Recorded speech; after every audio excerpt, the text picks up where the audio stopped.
You're listening to Too Much on Her Plate, the podcast for smart, busy women who are tired of running on the hamster wheel and are ready to create freedom from overeating and emotional eating. I'm your host, clinical psychologist, author, and a smart, busy woman too, Dr. Melissa McCreary. Hello, everybody. Welcome back to the podcast.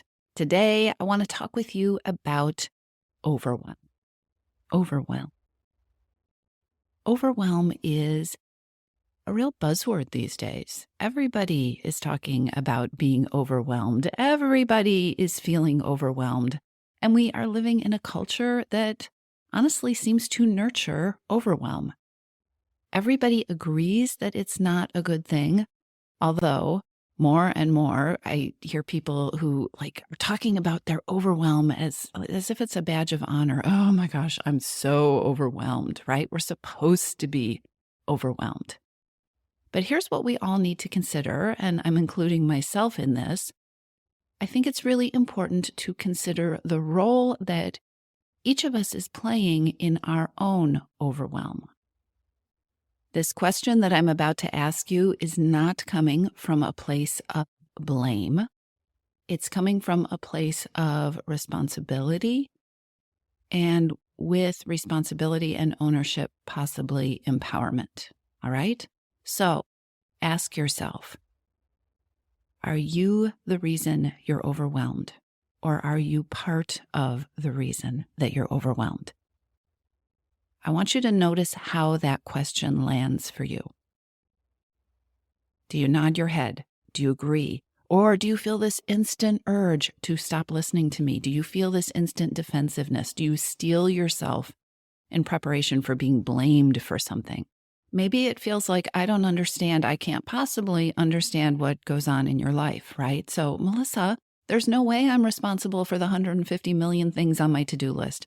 There's no way I'm responsible for what my boss expects of me.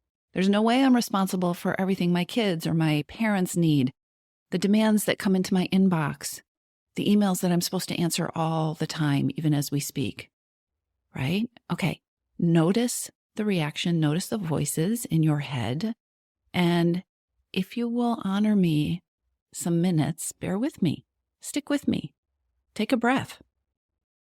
You are absolutely right. Life flies at us at about 50,000 miles an hour. Everyone wants something. There are lots and lots and lots of needs, and technology makes it easier and easier for everyone to find us and ask us for what it is that they want and that they need, and they want it right now, right? Okay, are you still breathing? Bear with me. Stick with me, because here's the thing. The piece of control that you have over your overwhelm is found in the piece that you are willing to own. The piece that you are willing to own of your overwhelm, the piece that you can own of your overwhelm, that is the place where you have control. If you can discover the role you play in your overwhelm, you can intervene. You can become more powerful.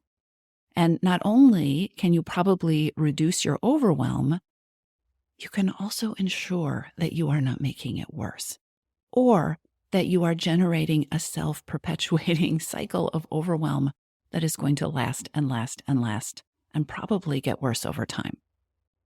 This is such an important topic because, I hate to tell you this, but you probably already know it, high achievers are remarkably good at generating our own overwhelm.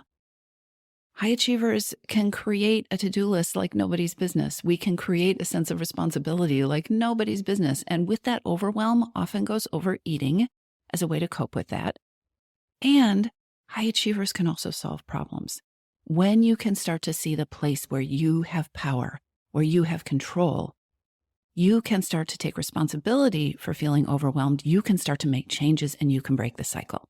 So today in this episode, I want to talk with you about 3 specific ways that you, high achiever, can take responsibility for feeling overwhelmed so that you can feel better and so that you can untangle and break the bonds between overwhelm and overeating. The first thing that we absolutely have to talk about are boundaries. Think about how you feel when you are overwhelmed. Overwhelm often feels like we're drowning. We are being sunk in this sea of responsibilities. It's this sense of being engulfed, right? Almost by definition, overwhelm is a boundaryless experience. If you find yourself in a chronic sense of overwhelm, building some walls or some boundaries is probably going to be your first critical step. And we are smart this way because even in situations where we don't feel like we have the ability or the time or the bandwidth to create boundaries, we do it anyway. You might have noticed that overeating, going and getting something to eat, sometimes takes the place of boundaries when you're overwhelmed, because it is easy to reach for something to eat instead of diving into that, writing that presentation that you want to avoid. It is easy to go get something to eat before you head into a meeting. It is easy to treat yourself when you're doing something that you really wish that you had said no to. So I have some ways for you to think about and start using boundaries, real, actual, helpful boundaries instead of food, to take your power back from overwhelm. The first thing I want you to think about are input boundaries. If you are feeling overwhelmed, then start by taking a look at the overwhelming input, the amount of input that's flowing into your life. For example, if people have access to you, if people can reach out to you with new demands 24/7, not only is the flow of input never going to stop, and it doesn't ever stop, that you're also never going to have any time to get anything done. So look at input boundaries. Consider setting limits on when you check your email, or when you answer your phone, or when you have your phone with you. Take a look at your notifications and how you have them set up. Are you getting pinged every single time every single person or website wants something? Turn off some of the alerts. Consider the apps. There are apps out there that will restrict your access to the internet so that you can actually be truly productive. If you are somebody who is addicted to the news or riveted by politics, schedule the time that you will check in on that. And then there is the actual physical space that you have to get things done. When you are at work, challenge yourself to actually set up work time. Do you have time when you can actually shut your office door if you have an office, or mark yourself as busy, right? Set your status to do not disturb so that you can actually have undisturbed time to do your job. Setting input boundaries means, very simply, that you stop being available to input every hour of your day. It is not sustainable. This one step is incredibly empowering, and it will significantly decrease your sense of being constantly reactive or on alert, waiting for that other shoe to fall, right? That what do I need to do feeling. It can actually be physiologically calming. And setting input boundaries will also train the other people in your life that you are not necessarily on call and available at a moment's notice.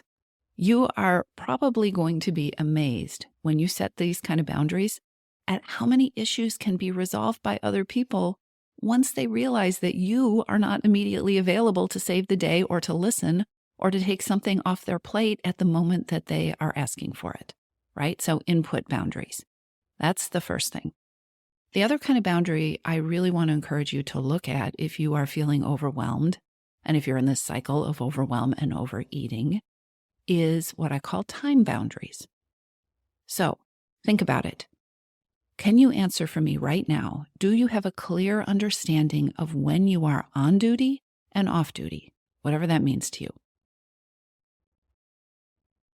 When does your responsibility to answer your cell phone or check your email, when does that start? When does that stop each day? And by the way, who has set those boundaries? Who has decided on those for you? Remember, this is about empowerment, not self-blame. And an empowering question to take a look at or to ask yourself is whether you are creating an expectation that you will be constantly available or whether you aren't. Is this a real need to be constantly available, or is it a habit that you've fallen into?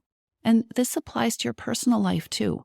When do you get to stop feeling obligated to be doing or to be being productive?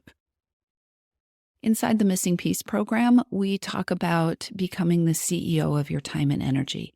And that starts with this feeling of you being the one who has the power, you being the one who's making the decisions and being in charge, instead of you being the person who is reacting and running along behind your to-do list, always feeling like you have to catch up. Do you put yourself in charge? Do you allow yourself screen-free time or places in your life where you don't have screens?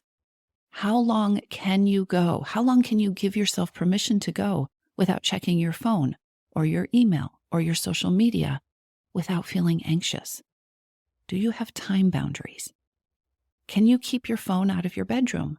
Now, that may not be a possibility for you, but have you asked the question and have you decided whether this is something you want to do or whether this is something that is essential or not necessary in your life? Have you made the decision? Have you set the time boundary? If you don't have time boundaries that you have set, that you feel in charge of, set some now. And don't feel like you have to do a big dramatic thing that feels entirely outside of your comfort zone. Don't be afraid to start small. This is you taking your power back. The important thing is to start creating space. Start creating spaces where you have control of your agenda, where you are making the choices. This is the way that you break cycles with overwhelm. And this is probably a fantastic place to remind you that no is a boundary. The most powerful boundary you can usually set is to say no, right? Of course, you already know this. The problem is, or a problem is, that when you're already overwhelmed, summoning the resources to say no can feel harder than it might usually be. When we're overwhelmed, we tend to go on autopilot because in the moment it feels easier. Our brain thinks it's easier. And if a no doesn't feel easy, then it is also easy, or it's easier, to fall into what feels like the easiest path. That's a whole lot of easies there, right? So basically, if you're feeling overwhelmed, your brain goes on autopilot. And if it feels hard to say no, your brain is going to just say yes, because that feels like the least stressful or least overwhelming thing to do. Just say yes, which of course perpetuates the overwhelm. This may feel silly, but it is really important. It is very worth your time to practice saying no. And I mean practice it when you don't need to say no. Practice it when you are alone. Practice the words coming out of your mouth. Come up with a way of saying no that is fairly easy to say, even when you're stressed, that fits you. Try on some things. Practice in your car. Practice after you finish brushing your teeth. Really, say these things out loud. You have to find some catchphrases that work for you, that will actually come out of your mouth. It doesn't matter what will come out of my mouth or anybody else's mouth.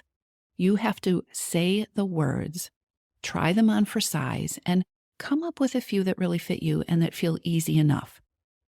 If you have no idea how to say no when you feel really stuck, here are some good ones that you might want to try saying yourself and then adapt to fit you. You could play with something like, oh, I wish I could, but I can't. Or, I'm really tempted, but I have to say no. Or you can work at just growing your muscle of the muscle that it takes to sit with silence and just say, I'm sorry, but no. No, I can't do it. Practice saying no, all right? So boundaries, first way to break the overwhelm cycle. The second thing that is so important is to replenish yourself. You need to be fed.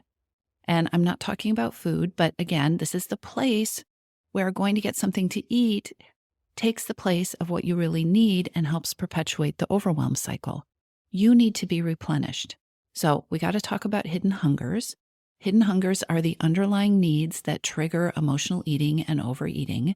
Hidden hungers start running the show when you are craving things that you aren't getting.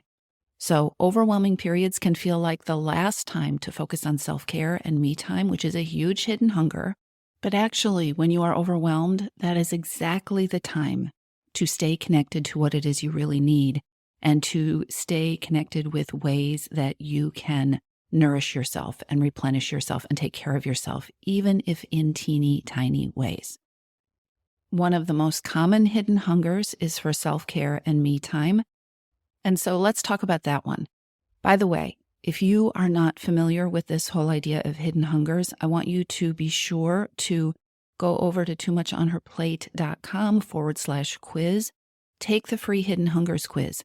It will help. It will give you an understanding of what hidden hungers are, will identify for you what your primary hidden hunger is so that you can start to take simple action steps, which you will also get when you get your results. All right. But I digress. Today we're talking about, or at this part in the podcast episode, we're talking about self-care and me time, how to give that to yourself in ways that don't add to your overwhelm, right? How to keep it simple. Self-care does not always require huge chunks of time or a major life overhaul.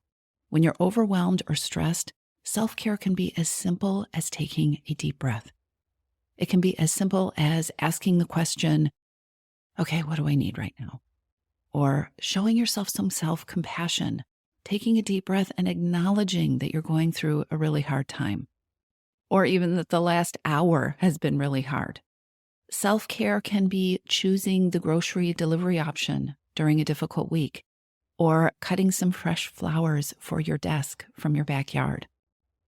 Self-care and me time can be giving yourself the gift of a few minutes to savor the cup of tea instead of letting it go cold on your desk, right? So if you want some more simple ideas for self-care that don't take a lot of time, be sure to check out episode 78. That episode has a ton of quick, easy ideas that can have an impact on your self-care, that can help you squeeze in self-care when you're feeling overwhelmed. It doesn't have to be difficult. I will put the link to that episode in the show notes. All right? So time for self-care. It's the little things. Keep it easy. Also, remind yourself that you're doing your best. This may sound like a little bit of nothing, but it is the first step to accessing your own self-compassion. And it is really hard to feel good about what you're doing. It is impossible to take care of yourself, at least in a way that feels good, if you're not coming from a place of self-compassion. There's self-care, and there is also me time. One of the most empowering things that you can do when you are feeling overwhelmed is to carve out and hold even a few minutes of daily me time. For most people, morning is the easiest time to do this, but you do you. You know you. Use a few minutes in the time of day that works best for you to get grounded. If you're doing it in the morning, it is a great way to start your day from a place of feeling proactive, harnessing that CEO energy, getting clear about how you want your day to unfold, getting clear about what your day looks like, what are the things that are going to happen today, and being able to strategize a little bit in advance. There's no perfect way to do this, and if you're doing this in the morning, please, there is no perfect morning routine. No matter how many people brag online about their morning routine, you have to figure out what works for you. Experiment. What helps you? This is not a place to create another productivity to-do list. What you are looking for is, what is a practice that I can carve out, that I can hold space for, that helps me connect with me, that helps me lead my life, right? CEO thinking, that helps me be in charge of my life in the way I want to. So you could experiment with 10 minutes of just quiet time, reflection, or 10 minutes of journaling, or doing some deep breathing or meditation or a guided visualization, or going for a short walk, right? Just having time to collect your thoughts, to center yourself, or to get a sense of your day ahead so that you can make choices instead of being in reaction mode. I want you to think about the difference between being the CEO, being in charge, making decisions, being proactive, even if it's an incredibly busy and difficult time. Think about how different that feels from being in reaction mode, feeling like your day has the power over you, your life has the power, the stress has the power, and there you are in reaction mode, running along behind it, trying to catch up. That is the picture I hold in my head of overwhelm, and that is also the picture I hold in my head of what it looks like to take your power back. So me time can be incredibly important. So there are boundaries. There are nourishing and recharging yourself. And then the third thing I want to talk to you about in terms of breaking cycles with overwhelm is taking action. But we have to be careful when we talk about taking action, because overwhelm can be this cycle of lots and lots and lots of action, right? And lots of doing. Taking action can reduce your overwhelm, or paradoxically, it can increase it. And when you are already in overload or overwhelm, you have stress, you have overwhelm, and that can lead to a temptation to just dive in, right? Because you want to feel productive. You have the adrenaline flowing, you've got all those chemicals in your body. And unfortunately, it is possible to churn up a lot of busy work, like answering emails or doing things that aren't really going to change the cycle of overwhelm at all. When we are overwhelmed, we are really good at creating more work for ourselves. It is just how human beings work. And you can alternate between a cycle of creating a lot of work for yourself and then procrastinating and then numbing out and then overeating, okay? So let's cover some strategies for taking the right kind of action, for taking empowered action when you are overwhelmed. It is really important to start from a place of being centered, because the goal is to be intentional. The goal is to make intentional choices and to take intentional action with the time and the energy that you have, versus, like I was describing, frantically reacting. And so it really always starts with taking a deep breath, coming into your body, and reminding yourself that you get to be in charge of this. You are the CEO. You get to decide. Okay? Then, taking action, think about chunking it down. Think about moving in smaller steps and then moving from one small step to another. Break whatever it is that you have in front of you that feels overwhelming into milestones, into tinier steps, or maybe into timed segments, chunks of time that you're going to be working on this. The smaller, the better here. Small is better, even though your brain is not going to tell you that. Overwhelm begins to be defeated when you can see and measure progress, and overwhelm grows when it feels like you aren't getting anywhere. If you're having a hard time getting started, or if you're having a hard time diving into a project, or even choosing which project to dive into because there are so many of them, create a smaller step or commit to a smaller chunk of time, and then commit. Decide. Momentum reduces overwhelm.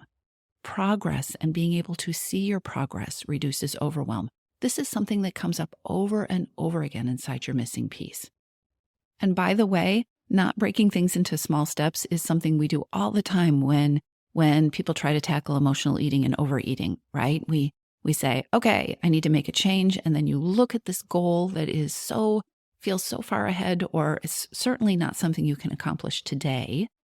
And then you expect yourself to work really hard until you get that goal without having the small steps, which create the milestones, which allow you to see progress, which allow you to create momentum.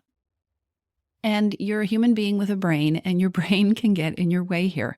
Often a big barrier to taking small, reasonable steps or taking any action at all is falling into a belief that is more likely when you're overwhelmed that it's hopeless, or there's too much to do, or that you can't possibly make any progress right now, or that you will never make any progress.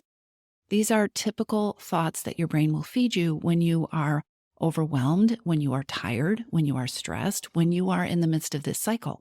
Also, these are very typical thoughts that your brain will feed you when you are working to stop overeating or emotional eating. So one workaround around this very human experience that is going to happen to you is to track your progress and your wins, all of them. And the nice thing about taking action in small steps is that every time you complete one of those small steps, you have a win, you have an accomplishment. The more you break things down, the more accomplishments you create. So, while your brain tends to focus on the negative things, it is important to deliberately focus on what you are doing and what you have done, at least as much as you focus on your to-do list, which is really a list of things that haven't been done yet. And then create a way of giving yourself credit. Create a way of seeing your progress, whether it is checking those items off, or creating a timeline where you can see your forward progress, or designing a series of rewards or celebrations as you move through what it is that you have to do. Make a list of what went well every day, and all the small things count, because if you can't see the breadcrumbs that show that you're getting somewhere, it is just too easy to quit. It is just too easy to tell yourself that, oh, you just need to start over. You just need to, you're not getting anywhere. You're not making any progress. It's hopeless. You just need to eat everything in sight because it's all ruined anyway. You're overwhelmed. You're going to perpetuate the cycle, and you will start over when the stars are aligned, or it's a Monday, or it's the first of the month, right? We have all been there. You want to take small steps, and you want to count your wins. And then we really have to talk about multitasking. We have to talk about multitasking and how to minimize that. Multitasking is actually literally overwhelming your brain. Multitasking creates internal overwhelm. It's like having 65 tabs open on your computer browser, right? Multitasking reduces your productivity, it reduces your creativity, it reduces your focus, it makes everything take longer. Multitasking sounds like a good idea to an overwhelmed brain, but an overwhelmed brain isn't making empowered choices for you. Multitasking and overwhelm are a recipe for mindless eating, which is also so tempting when you're overwhelmed and when you're not paying attention because you're multitasking. Especially when you are feeling overwhelmed, giving yourself the gift, and this really is a gift, of focusing on one task at a time, even if you have to divide your day into 30-minute or 60-minute chunks, giving yourself the gift of focusing on one task at a time will make a huge difference. So that looks like knowing, which means deciding, being the CEO and deciding where you're spending your time during this 30-minute chunk. Deciding where you're going to spend your time before you sit down at your desk, before you dive into your day, before you open your computer or dive into your email. Time and input boundaries can help with this a lot and can help you maintain a real clear focus, but one thing at a time. Your brain will love you for it, and you will be more productive with the time that you have. You all, these are some major CEO tools for taking control and breaking the cycle of overwhelm and overeating. And this is your episodic reminder that taking control of overwhelm and taking control of the overeating that goes with it doesn't have to happen perfectly. And it doesn't have to happen, and it won't happen in one shot, one attempt at using these strategies. It just won't. And I don't have to tell you that perfectionism and all or nothing thinking are major causes of overwhelm and of overeating. So this is your reminder and your brain's reminder that small actions that build on your sense of effectiveness and your sense of control, these things add up, sometimes more quickly than you could imagine. If you are already overwhelmed, you do not need another massive project. Pick one place to try one change, and then commit to it, decide, and begin to take your power back. Ignore your human brain when it tells you that this isn't enough, this isn't going to work. Your brain is overwhelmed, and that is what overwhelmed brains do. Small steps, boundaries, feed your hidden hungers. Take a proactive, not a reactive step. It all adds up. You can break the cycle of overwhelm one small step at a time. All right? You've got this. I'll talk to you soon. If you're ready to lose your overeating and emotional eating habits, and you are ready to step into a relationship with food that fits you, one that doesn't rely on willpower and deprivation, then now is the time to join your missing piece. Enrollment is open, and this is the perfect time to join me. Go to toomuchonherplate.com/freedom, or just click on the link in the show notes. Your Missing Piece is the program where I show you step-by-step how to create freedom from overeating with a unique combination of psychologist-designed, personalized work with me, coaching, and smart strategy. You'll learn how to reclaim your power, ditch the diets, and create results that are built to last. Check it all out at toomuchonherplate.com/freedom, and I'll see you inside.